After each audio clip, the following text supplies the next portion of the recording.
So, welcome to the Be Lively Club, Ellen. Thank you so much for coming on. How are you? I'm good, thank you. Thank you so much for having me on. I'm really excited to have this conversation. And yeah, I'm very good. It's a sunshiny day. I've spent the morning outside at parkrun. That always Yeah, makes me feel positive and good. good. So, would you be able to tell us a little bit about yourself? And I think the reason I wanted to get you on was just to really talk about that. Being out in nature, how it makes us feel good, improves our mental health and well-being, and kind of why I think that you're the best person to be talking about this. Oh, thank you.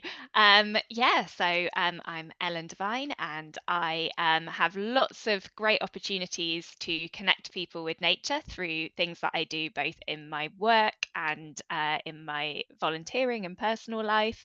So I have one of the best jobs in the world, in my opinion. I work for an organisation called Forestry England as their Wellbeing Projects Manager, and my role is all around looking at how do we connect people with nature, how do we support people to move and to enjoy being outdoors in a way that makes them feel good? And so I love doing that, and I'm sure we'll get to talk a bit more about that as this goes on. But then I'm also really passionate park runner, love park run, volunteering and running it, and yeah, basically look for any opportunities I can get to kind of talk about how much I love being outdoors, and encouraging other people to do the same. Yeah, no, and I think through our own like friendship and knowing you through parkrun and 5K Your Way, which we'll talk about probably a little bit as well. Um, and every time we've met up, it's generally walking in nature just to have a chat and a talk is always so nice to meet up with friends. And that's generally what I do most of the time Yeah. now. It's like, let's not meet in a cafe. It's lovely too, but let's go walk and get outside if we Yeah. can, if the weather's lovely. So as the sort of wellbeing project manager at Forestry England and obviously the run director at Chipping Sodbury, you are kind of deeply involved in creating opportunities for people to move.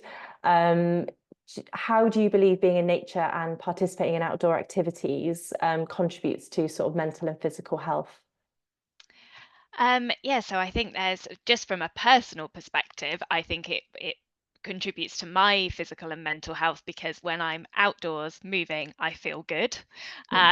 So that's just that instant lived experience, and I think we've all had that. And I certainly feel like I would much rather be outdoors walking or running than on a treadmill in a gym with no natural light. It just that Mm, feels better for me.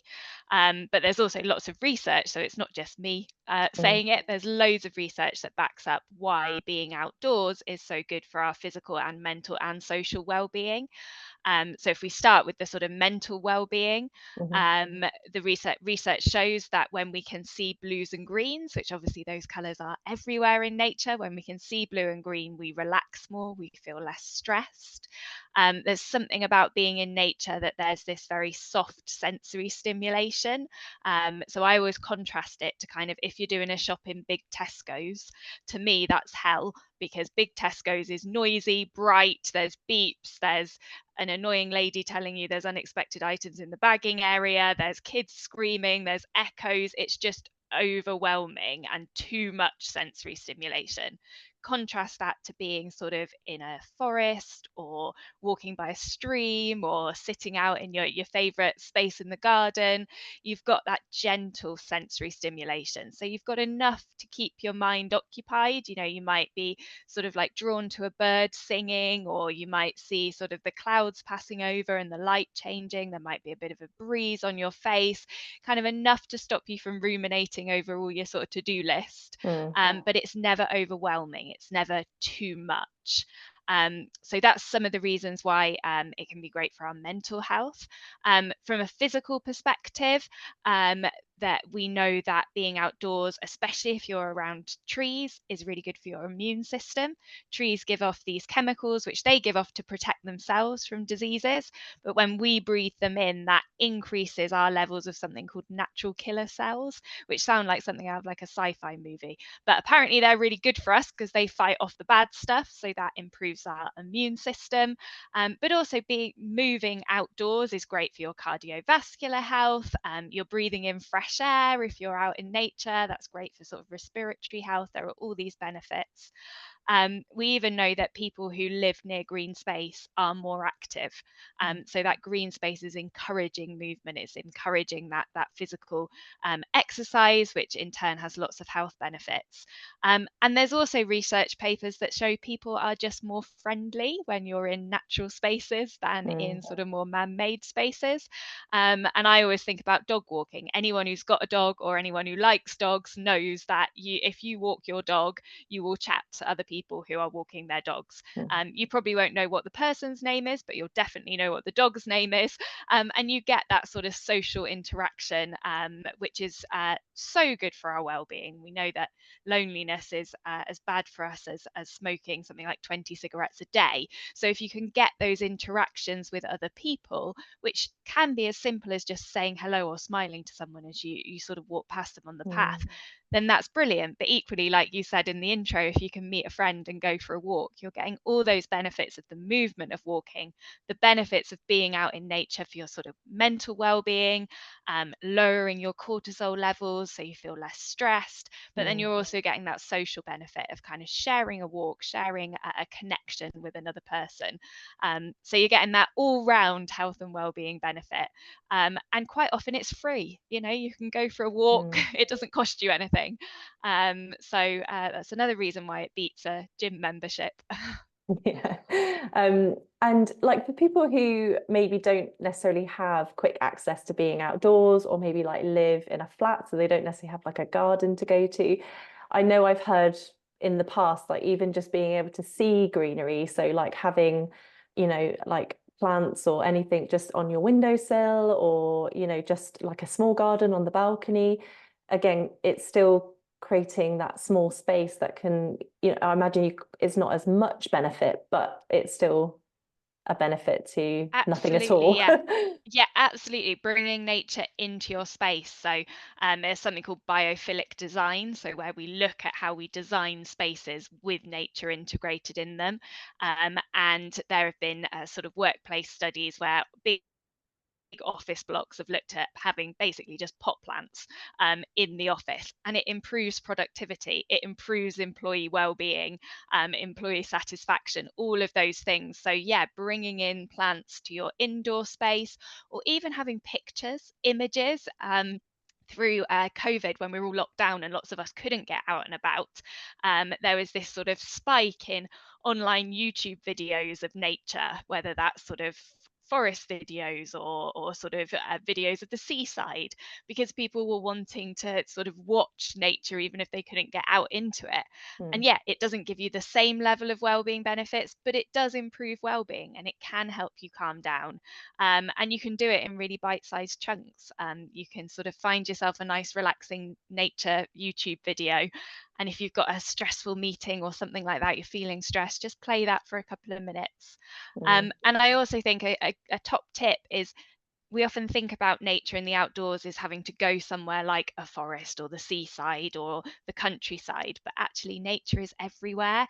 You can look out a window and see the sky and watch the clouds. You know, wherever you are, you can look up and usually see the sky. Can't guarantee it's going to be a blue sky, but you can see some nature. Or even, I love if I'm walking through an urban area and you see little plants growing up through the cracks in the pavement. I mean, what a beautiful metaphor for sort of resilience and determination, when you see these plants breaking out of a place that you wouldn't imagine they'd be. Or building sites are great. If you walk past a building site, because they've disturbed the ground, quite often there are sort of wild flowers coming up, or poppies, or nature gets everywhere. You just have to look a bit harder in some places to find it. Yeah, and like you say, that beautiful metaphor is a nice way to really, particularly if you're going for a really challenging time, those sorts of metaphors where, resilience comes through, strength, not having, sometimes the conditions that a plant or a flower needs to be just right in order for it to thrive. But sometimes, it can still manage to thrive despite the adversity. And I know through, moments in my life when I've walked up a hill and I've got to the top, that euphoric kind of feeling you get, and feeling really tiny and small and insignificant in the grand scheme of things, kind of puts a lot of my worries and stresses of life into perspective. And I think, you know, and I've had friends the same, you know, when they've gone skiing and they've gone to the top of the mountain, you know, they just feel so peaceful is probably the word I'm looking for. Because yeah, everything else just sort of melts away. It doesn't feel so big anymore. And yeah, and I think, you know, have you got any you know, experience yourself in terms of how you've used nature to get through hard times? Oh, definitely. Yeah, I think I've had a bit of a complex journey with my health, and nature has been a constant throughout that, and a constant sort of comfort and inspiration. I think back to sort of over 10 years ago now, I was admitted to a mental health unit with anorexia, and I wasn't allowed outside, and I was really frustrated. It's part of the treatment, you were inside, and at one point, I begged them so much to go outside. I think they were getting a bit sick of me, that they said, if you really want to go outside, take up smoking, and then we'll have to take you outside. And that always sticks with me as like, oh my goodness. I must say, I think mental health services are massively improving, and I know a lot of them are doing a lot to look at how they incorporate nature into treatment now. So luckily, things have moved on. But I'll always remember the first time I got some leave from the hospital, and I'd probably been there over a month at that point, and I was allowed an hour out on a Sunday afternoon, and my mum took me to this little woodland in the middle of Bristol called Snuff Mills, and it just felt like freedom, and everything, like, I just soaked up this kind of life that was in this woodland. And it was sort of springtime, so you had all of that sort of growth and new beginnings and hope. And I think that definitely sort of resonated with me at the time. And then over the years, I think, yeah, there's something about nature, you can always return to it. You can always go back to the same place and find comfort in the same place, but it's never the same. It's always slightly changed. But I love the seasons and the way the seasons change. But then you come back round, and sort of everything has its time and its place. And I remember times in my life where I've been really struggling, and I remember going to Westonbirt Arboretum in autumn, and everything was so vibrant. There were all the reds and the oranges and the yellows of autumn. And it really struck me that I felt like that. I felt like I was full of emotion that was just a bit too painful and too bright and too much for me. But the beauty of Westonbirt in autumn kind of taught me that sometimes it's okay to express that. You don't have to hold all of that in. You can let it out. You can be in pain. You can be how you need to be. And then there's something sort of soothing about winter following that, and you get a bit of a period of just resting and just being and just kind of letting things settle, knowing that spring will come again, and then you'll feel those feelings of hope. So I definitely take sort of great comfort from the seasons, and from the little things that nature sort of just throws your way when you most need them. Recently I was in hospital with some physical health issues, some bowel issues, and I was really poorly for a couple of days. But out of the window, I could see these two jays, the birds, sitting on a tree, and they seemed to sort of be there for these few days. And then as I started to feel better, they weren't there anymore. And it was only when I was Googling jays that I found out that they symbolize strength. And I just thought, wow, they were there for the days where I really needed that. And then maybe they've flown off and they're sitting outside someone else's hospital window now. So yeah, definitely looking for those signs in nature. And I think if you look, you see them everywhere. Yeah, and I think it definitely brings us comfort, particularly at times, you know, I know through my work in palliative care when I was a district nurse, you know, when I support people with their families and they pass away, and we come round and, you know, support the family. And the first thing people always say is like, oh, the sun came through the clouds, or a rainbow came, or, oh, this squirrel was sitting on the windowsill the whole time, and they've been there since they died. And we have such a innate strong connection to nature. that I don't think we really realize, until those moments. I remember when my granddad died, there was a squirrel outside and we were like, and it just kept, it was just there. And I suppose we need, we always go back to nature, don't we? Yeah. Unexpectedly, when we're feeling our most vulnerable, most sad, I suppose, like those raw emotions that we feel. For some reason, nature just holds us in that moment, Yeah. doesn't it? Yeah. Um, and it's really, really powerful. I think there's Um, something about the longevity of nature, the fact that it's been there for hundreds of years, it will be there for hundreds more years, and yes, it changes, but it's kind of it sees us through all these times, and maybe at points of death or of loss or of grieving, we need that comfort, we need that thing that roots us quite literally in our kind of sense of place and allows us to know that everything sort of impacts everything else and that your loved one is still there somewhere, mm, somehow. mm. Um, Yeah, and I think, our memories of people are kind of within nature generally. We have benches with their names on. I think, yeah, it's always a place where everyone feels good. They can reflect on life. They can, get rid of the noise of life in general. yeah, And yeah, it's definitely a place where we want to be, which I suppose leads us into the work that you do for Forestry England and creating opportunities for people to do that with your wellbeing trails. Would you be able to sort of tell us a little bit more about that and how they're designed to enhance yeah. our wellbeing? Yeah, of course. So the wellbeing trails are at about 20 Forestry England sites across the country. So Forestry England is the largest landowner in England, and we've got sites all across the country. So wherever you are, you will have a Forestry England site somewhere near you. So local to me, we have the beautiful Western Burt Arboretum, which is in Gloucestershire. We also have Lee Woods on the outskirts of Bristol, and then a bit further afield, you've got the Forest of Dean. But yeah, so many different forests across the country. And the wellbeing trails came about back in COVID when we were all in lockdown. I went for a walk at Western Burt Arboretum, and one of the team there had just got one of those chalkboard, A-frame chalkboards, and they'd just written a little message in chalk on it that basically was along the lines of, we know we can't all be together at the moment because obviously it was lockdown, but know that we're thinking of you and we hope you find comfort in the trees today on your walk. And I was having a bit of a rough time, and just there was something so lovely about that sign. I felt like someone was sort of reaching out to say things will be okay.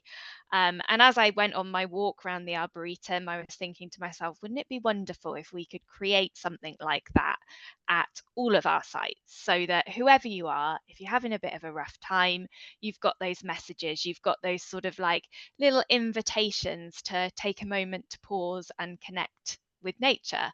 I certainly can fall into the trap of sort of power walking everywhere. I've got somewhere to be and I'm going to walk super, super fast. Or if I'm on a run, I'm going to worry about what my watch says rather than actually sort of be aware of what's around me. So roll on several years, a little pilot, and lots of sort of research into things like nature connection and nature connection pathways. And we have the Forestry England Wellbeing Trails. They're basically along accessible paths, and there's 10 interpretation panels, each with a little invitation, a little activity to that you can do to help you to connect with nature. And when we talk about nature connectedness, it's something that the University of Derby has done a lot of research on, and it's around the idea of the emotional connection we have with nature. So nature can have lots of benefits for us, as we talked about earlier, just by being in contact with it.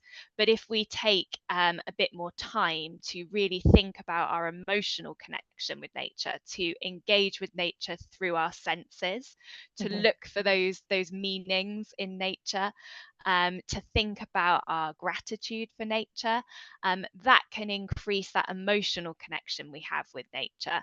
And what the research has shown is that people who are more connected to nature have better well-being, so they have higher levels of well-being, and they're also more likely to behave in pro-environmentally friendly ways. So whether that's doing your recycling or walking rather than jumping in the car, or other sort of environmental behaviours. So there's that sort of benefit for us as an individual, but then also benefits for the planet.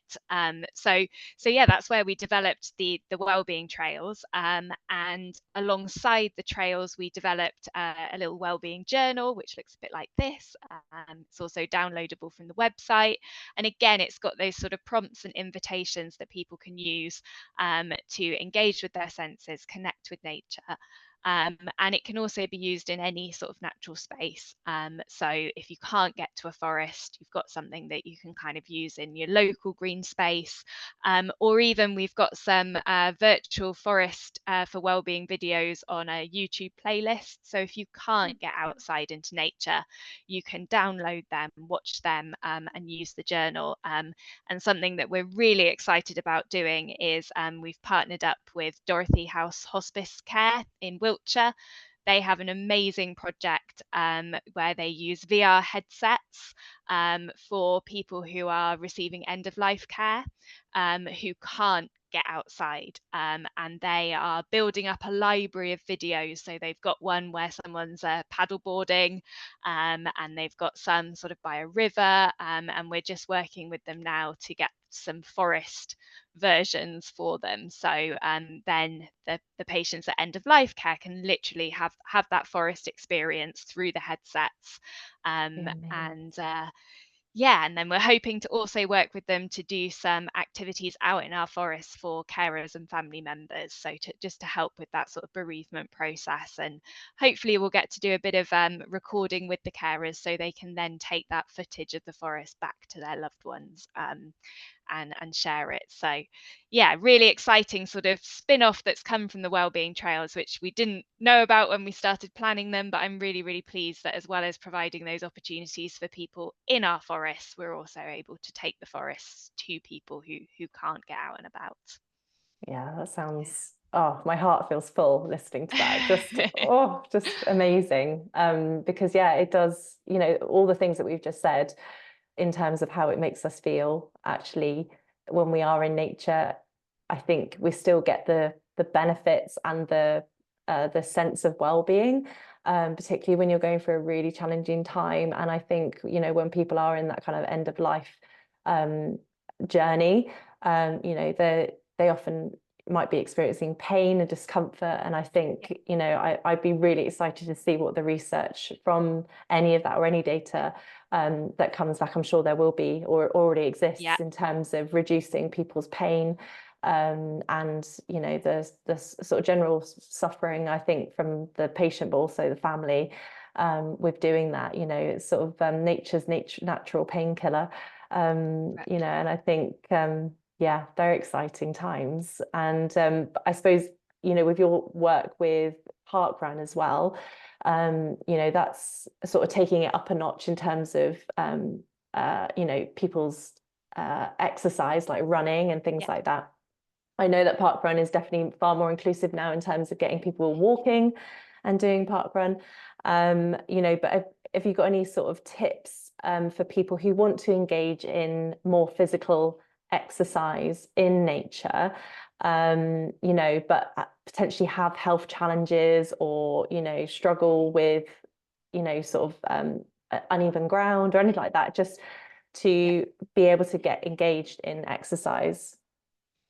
Yeah, I think we're all different and we all have sort of different barriers, but it can be really hard to find the confidence to get outdoors, especially if you are struggling with a health challenge. And perhaps that health challenge has meant that you, for a period of time, haven't been able to get outdoors. You've been in hospital, or you've been in your home. I certainly have that sort of experience over the last year. I've had lots of health issues and spent a lot of time in hospital, and you kind of do lose that confidence to just sort of get outside. You get used to having a very sort of even surface in the hospital ward. Toilets are always there, and that sort of reaching out is really scary. I would say start small. You don't have to, I think sometimes we think, oh, to do exercise, I have to have done an hour, or I have to do something really vigorous that I get like really sweaty doing it, or whatever it is. But you don't. It can be as simple as sort of just wandering, if you're lucky enough to have a garden, wandering out into the garden and maybe doing some stretching that feels good and just sort of breathing in the fresh air. It could be taking a short walk around the block, and just sort of, again, just walking and moving. So definitely sort of start small. Don't sort of try and do everything at once. For me, it's also been a process of recognizing that things aren't linear. You might have a day where you feel really good and you're able to go for maybe a slightly longer walk, and then the next day you feel really tired, or for me it's bowel issues, that your bowel's playing up, or you're fatigued, or whatever it is, and it can be really frustrating because you're like, oh, but yesterday I could do it. And it's just accepting that it isn't linear. It will be a bit up and down. And I think then find things that you can do that are social. It can be really hard to open up and be honest with other people about what's going on for your health, but 9 times out of 10, I think you find that people are really supportive, and they often open up to you as well. So you say, oh, I've got this going on, and they go, oh, do you know what, I've got X, Y, and Z. So for me, it's been sort of telling other people what I'm going through, telling other people the things I worry about. So with the issues I've had around my bowel, for me, I get a bit anxious if I don't know where the toilets are. So if we're going on a walk and I don't know if there's going to be toilets along the way, well, share that with someone, tell that to someone, and they'll 9 times out of 10 again, they'll say to you, oh, well, there's a toilet at such and such place, or let's change the route and do it this way. I think that sort of social element is one of the things I love about parkrun. And like you said, it's a bit misleading in the name. You don't have to run. You can walk. I love Chipping Sodbury parkrun, which is our local parkrun. It's a 3-lap course, which is really great because you don't have to do all 3 laps. So parkrun is 5k, so just over 3 miles. But if you find one that's a lapped route, you can just do 1 lap. And then stand and cheer everyone else on, and then build up from there. And yeah, if you want to build up to running, then that's great, and you've got that supportive community around you. We're both very involved in 5k Your Way, which is an excellent example of how parkrun can be done. It is literally 5k your way. Do it however works for you. And it's another great space to find people who are really supportive, and are able to listen and give you tips, or just be there to sort of cheer you on, and help with some of the anxiety about getting out there and trying things for the first time. Yeah, and I think with 5k Your Way, sometimes the barrier around exercise is just worrying about your health, and and how your body might respond to increasing your physical activity. And it was sort of started for people going through cancer or recovering from cancer. And for anyone listening, if that's something you're interested in, we always have a medical professional there. That's part of the process for 5k Your Way. So we've got a lovely bunch of GPs and myself as a nurse. So it's a really lovely little group to maybe get you started. So even if it's just to be able to share what you've been going through on a walk, I remember when I did most of the walking, didn't I? Ellen was right at the back when I take my little girl with me, and that can then be a nice stepping stone for people to then think, oh, actually, if I can do that, I can do a fast walk, I can do a bit of a run. And then that can then lead on to other, activities or strength training in the future. But I think sometimes people just need a bit of reassurance, and people are more likely to be physically active if it's been recommended by a healthcare professional. So it's really important that that's a nice stepping stone, I think, for people, and the benefit of it being outside as well, which is great. But unfortunately, the English weather doesn't always go in its favour. But come rain or shine, we are there. Exactly. And you get like double kudos if it's raining. I always think 1 mile in the rain is actually 2 miles. So Yeah, it feels like 2 miles. yeah. But oh, that's amazing. Well, thank you so much for your time, Ellen. This has been such a lovely conversation, and yeah, I really hope that all of your work with the kind of with Dorothy House and everything goes really well. And I hope the Wellbeing Trails do really well as well. I'm sure they are. But I'm definitely gonna, I'm very privileged and have lovely outdoor spaces where I live. But equally, I'm definitely going to be recommending the YouTube videos. That's a really good way to be able to visually see it. So Yeah. thank you. No, thank you for having me. And yeah, I can share links to all of the things that I've mentioned today, so you can share Oh, them with brilliant. people watching. And yeah, look forward to seeing people at a park run or in a forest or something like that soon. Yeah, amazing. Thank you so much, Ellen. Take care. Thank you. You too.